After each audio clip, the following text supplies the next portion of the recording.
I'm Dazzling One, and I hope you all had a good week. And today I'm going to discuss something that may make some stomach churn, and that is what we are truly eating. The phrase, "you are what you eat," is something that some believe, but is oftentimes taken for granted. Hunger and starvation is a foreign concept for most of us, even if we run out of food. We can go to a soup kitchen, which I may add that just because there's food at a soup kitchen doesn't mean that it's the most sanitary. When I was in 7th grade, we went to Harvesters and we packaged food for the homeless. And there was a lot of maggots and things that were in the food.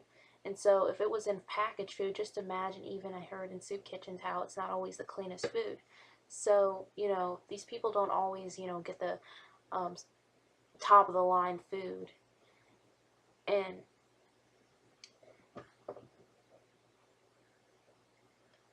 if that runs out, then there's always the trash can filled with food that can be consumed. And, that's not the most ideal thing, but it will fill an empty stomach. Yet, there are people out there who would die to have a crumb of what we take for granted.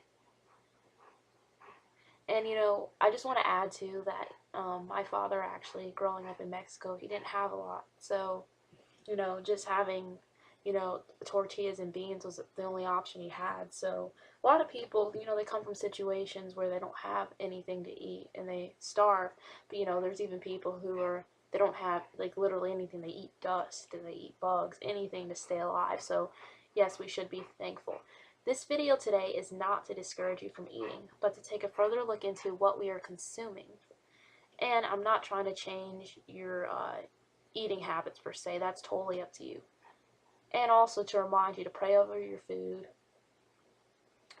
which is the first place to start. As we know, when you go out to eat, your food is at the hands of whomever is preparing it for you. I remember being in school and witnessing a lunch lady picking the hair off her chin as they washed dishes, or the trays. I knew someone who found an eyelash in his pizza, a girl who had a giant bug in her fries, and the list goes on. I found this story, although over a year old, it is still disgusting, and I think it needs to be shared. A teacher was busted for feeding his students his semen, which is disgusting and downright inhumane. One thing to keep in mind is some women within the occult, and there are men who do this too, with, their, what I'm about to get talk about. Some women within the occult use their blood from their menstrual cycle and actually mix it into the food they are preparing as a form of a love spell. And they also use their bodily secretions, so any, that gunk that comes out. The purpose is to create a bond or a soul tie to whomever is consuming it. And I want to add to that, when I said men do it too, just imagine the opposite. And that's pretty disgusting, but it's a form of witchcraft. And also, I remember in the World Demonic Possession video, I talked about how you need to be careful whose food you're eating. Because if someone is in the occult and they sacrifice their food to an idol, a demon now basically dwells with that food, and when you eat it, you increase your chances of becoming possessed. There's actually people who have become demon possessed by eating certain people's food. In 1 Corinthians 8 concerning food sacrificed to idols. Now, about food sacrificed to idols, we know that we all possess knowledge, but knowledge puffs up while love builds up. Those who think they know something do not yet know as they ought to know, but whomever loves God is known by God. So then, about eating food sacrificed to idols, we know that an idol is nothing at all in the world, and that there is no God but one. For even if there are so-called gods, whether in heaven or on earth, as indeed there are many gods and many lords, yet for us there is but one God, the Father, from whom all things come and from whom we live. And there is but one Lord, Jesus Christ, through whom all things come and through whom we live. But not everyone possesses this knowledge. Some people are still so accustomed to idols at whom they eat sacrificial food, they think of it as having been sacrificed to a god, and since their conscience is weak, it is defiled. But food does not bring us near to God. We are no worse if we do not eat, and are no better if we do. Be careful, however, that the exercise of your thoughts do not become a stumbling block to the weak. For if someone with a weak conscience sees you with all your knowledge eating in an idol's temple, won't that person be emboldened to eat what is sacrificed to the idols? So this weak brother or sister from whom Christ died is destroyed by your knowledge. When you sin against them in this way and wound their weak conscience, you sin against Christ. Therefore, if what I eat causes my brother or sister to fall into sin, I will never eat meat again, so that I will not cause him to fall. So see here, it was a pretty long scripture, but that was concerning, eating food idols. Because see, really you shouldn't be partaking in it. It's true that you can say the Lord's Prayer, but it's wise not to eat it. There are plenty of people who work at restaurants who will purposely spit on your food, pee in it, or touch it, or after they touch themselves or playing with themselves, they touch it. Some people rubbing their armpits on the food, doing all kinds of disgusting, vile things to your food. My advice is, if you go to a restaurant and you see someone that works there and you have a bad history with them, I would just do the wise thing and drive away and not go to that restaurant. I wouldn't eat the food of people who don't like me, because chances are something could have happened to that food. In Proverbs 23:6, do not eat the food of a begrudging host. Do not crave his delicacies. I think this Proverbs for a reason, but yeah, just if you can avoid it, don't eat their food.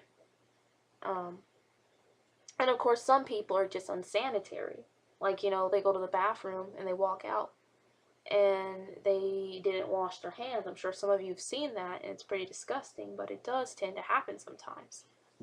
Apart from sanitary, how sanitary food is, and whomever is preparing it, also remember there are people, as I said, who curse the food, and so you just have to be aware of that moving forward. But what is another concern is the additives that they put in the food. I'm not a vegan or a vegetarian. I eat meat, and I know people have differing opinions on it. But keep in mind, whatever meat we are getting, the quality is dependent on how the animal is handled. And, we've heard the horror stories of meat glue and how, basically they stick a bunch of meat together. You could be getting some beef and pork mixed together. And some of us don't believe in eating pork. It depends on, what take you take on that. So be aware of that. In countries in Asia, they actually feed the fish feces as well as some other animals there. Imagine eating meat that consumes feces. You have now indirectly consumed it as well without your knowledge.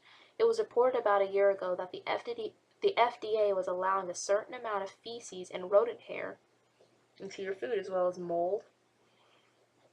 In another article, I found that there were 8 bugs you would probably eat sometime in your life. The first on the list was thrips, which were found in apple butter, canned or frozen asparagus, frozen broccoli, Brussels sprouts. Another type of bug was called aphids, which was found in spinach, broccoli, and Brussels sprouts, mites in wheat and grain, maggots in canned food, fruit flies on raisins, corn ears, worms on your popcorn, cowpea, curcupolio, I hope I'm saying that right, which is found in the black-eyed peas, and caterpillars in your spinach. The FDA misses and purposely allows these bugs to remain in a lot of the food I just described. Kamin is a name for grounded beetle shells, which gives the food their red color and is basically considered a natural dye.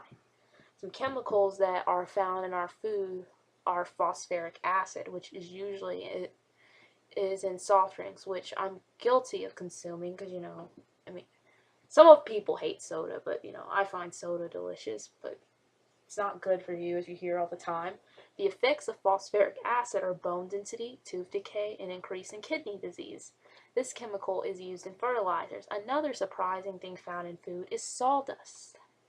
Imagine the possibilities. That's right, usually found in shredded cheese and branded under the title cellulose. Sand is used in some foods like Wendy's chili, labeled under silicon dioxide.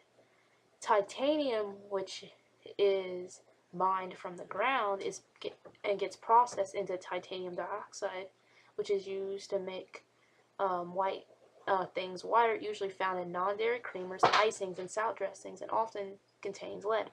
Arsenic, which is a carcinogenic, which is another word for a cancer-causing agent,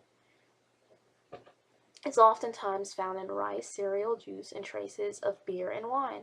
Arsenic is used to preserve lumber and pesticides. Formaldehyde, which is used to preserve animals, in those jars or have all, they're in that like floating green goop. You've probably seen it in a biology class. Some of the drinking water contains it as well, in this country as well as other nations. Some short-term exposure to it are stomach aches, nausea and vomiting, diarrhea, muscle weakness, and cramping, pins and needle sensations in the hands and feet, rashes, bruising, which is a result of blood vessel damage. Some long-term effects are irregular heartbeat, liver and kidney damage, a shortage of red and white blood cells. Propylene, I hope I'm saying that right, glycol, which is used in antifreeze in cosmetics and pharmaceuticals, is another thing found in food. Coal tar, which is used to dye foods. In mushrooms, contains BPA, which is linked to heart attacks, obesity, and infertility. Ammonium sulfate, which is used in fertilizers and is used in wheats for food and bread. The chicken nuggets at McDonald's are only about 50% chicken, and the rest is synthetic ingredients, including, once again, here's another attempt, dimethylpolysiloxane, which has a silly putty kind of consistency and is used in silicone. Imagine consuming the same thing used for breast implants, as well as pink slime and cartilage. Delicious. It's not only McDonald's that has this problem. Many fast food chains use this. Meat paste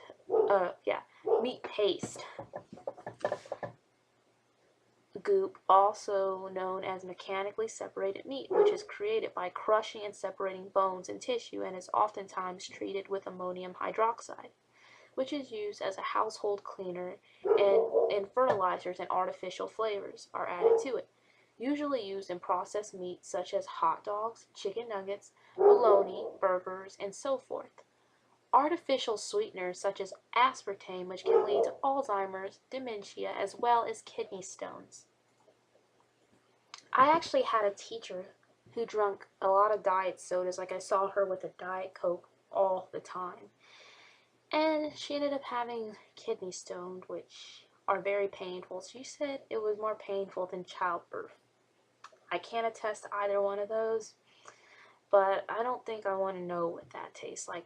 I mean, besides, if diet soda is just as bad as regular soda and you're going to drink it anyways, why would you want to drink diet soda when the taste is messed up? Of course, some people prefer the taste.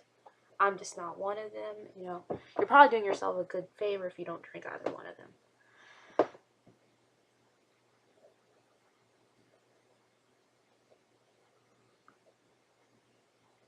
MSG, which targets your umami taste butter gland on your tongue, which makes things taste good to you. I remember this from anatomy class last semester.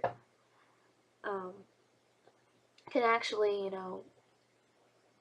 lead to chronic disorders or chronic illnesses, learning disorders, psychiatric conditions, and of course, hyperfructose corn syrup contributes to a lot of the weight gain here in America. I remember a documentary on a few years ago talking about how they used to not really put that in our food, and that's back before people began to gain lots and lots of pounds. So, they cry about the epidemic, yet they contribute to it. There's, the problems. But anyways.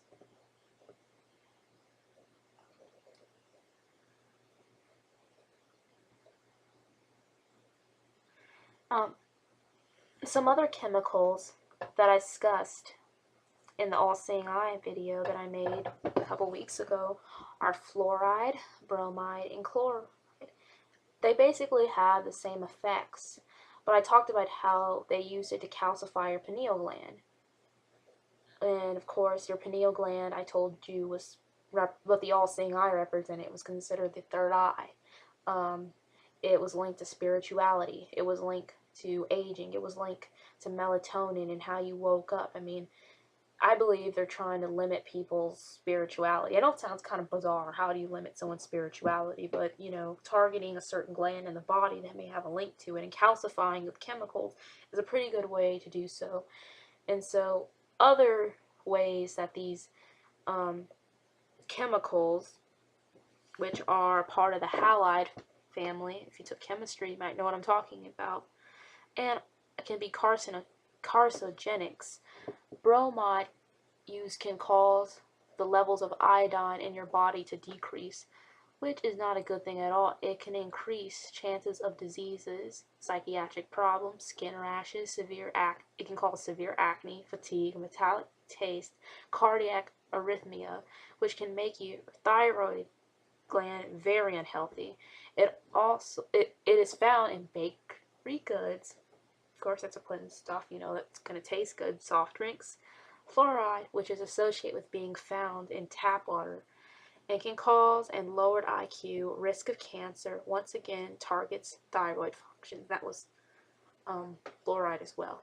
And chloride, basically, when I looked it up, had the same effects pretty much. They're all in the same family. If you're having infertility problems, it could be due to what you're eating as well. Non-sipping, well, you're not eating this per se directly, but non-sticking chemicals used to make sure your food doesn't stick may be linked to it. And nitrate, which is another chemical that can wind up in your drinking water, that can also make you infertile. Some sex hormones that the FDA allows to be added to our food actually can speed up puberty in children, which are estradiol, I hope I'm saying that right, estriol, testosterone, progesterone, and can also lead to childhood obesity. The sad thing is there were kids experiencing precocious puberty at about age 6 or 7, even 5. A girl who was recorded at having her first period as young as 7. Another girl began getting pubic hair at the age of 6, which is ridiculous. Girls are maturing faster today. And, you know, that's kind of scary because the term GMO may sound familiar to you. And what exactly are we eating? We've heard of them adding fish eggs to tomatoes, and so forth. But what else are they feeding us? I don't know a whole lot about GMOs. They don't label for the food that they actually have GMOs on, which is another scary thing. And you never know when you go to the supermarket if you're eating a real cow or you're eating the clone cow. My question is, why do they hide it from us? GMOs, a lot of times can contaminate existing seeds with the altered material. GMOs need a higher amount of pesticides, fungicides, herbicides, which can also pose a threat to your health. They can also cause infertility as well, which I'm not sure if too many people are aware of that. Some animal additives you probably were unaware of are duck feathers, and I guess this is an animal, but maybe a biologist would consider it. I'm a biology major, but human hair, which is cooked down in amino acid and is used in bagged bread. And a lot of time they get cysteine from hair, which can prolong the shelf life for food. Have you ever looked at someone's hair and wanted to eat it? Well, you probably have eaten someone's hair. Calf stomachs, also used in cheese, used to turn milk into cheese under the title rennet. Sheep's oily secretions is found in your bubblegum under the name lanolin, it to give a softer consistency. Fish bladders is oftentimes used and is called usually isinglass beer, which gives it its yellow consistency. Jello contains collagen, which holds animals' connective tissue together. Bones, that's right, bones is actually ground down and placed in white sugar to filter and rid it of impurities. Beaver and anal glands, secretions, and urine also is used, hidden under the guise castoreum, usually found in vanilla ice cream and certain raspberry flavored foods, and is also used in perfume. Imagine when you want to smell nice. Now you kind of know a little bit about where some of that comes from. The orange and purple dyes of jelly beans, which comes from petroleum metals, have been proven to slow down the brain and cause behavioral problems in kids. I just thought I'd add that on in. The worst of the ingredients added to foods, in my opinion, are the aborted baby fetuses, which are believed to be in many Pepsi products, Nestle, Cadbury, Kraft products, and in some pesticides and vaccines, which is sad. I once heard they were adding them to some Texaco seasonings. That is cannibalism, and they're preparing people to basically become the equivalent of zombies or the Wrong Turn 2 characters. Alright, a word of advice. To try to be aware of what you are eating and pray over your food. Unfortunately, it is hard to get pure food, especially with the chemtrails constantly spraying over the food. So basically, you can go organic, you can go vegan, you can go vegetarian, but the chances that you're going to get fresh food are slim. Even if you're farming, they spray chemicals down. It's sort of inescapable. I mean, there are ways you can try to get pure food. I'm not saying you can't. So like I said, all I would do really is pray, give it to God, and ask Him to, those things that they put on the food not to have those effects on your body. I hope you enjoyed this video, and it was food for the thought. As always, please share this video, pass it on, and let others know what they are truly eating. If you aren't too grossed out, of course, and please subscribe if you haven't already. And if you have any questions or comments you'd like to make, feel free to do so down below or inbox or contact me through email, Facebook, or Twitter, which I have links to on my page. Thank you for watching, and God bless.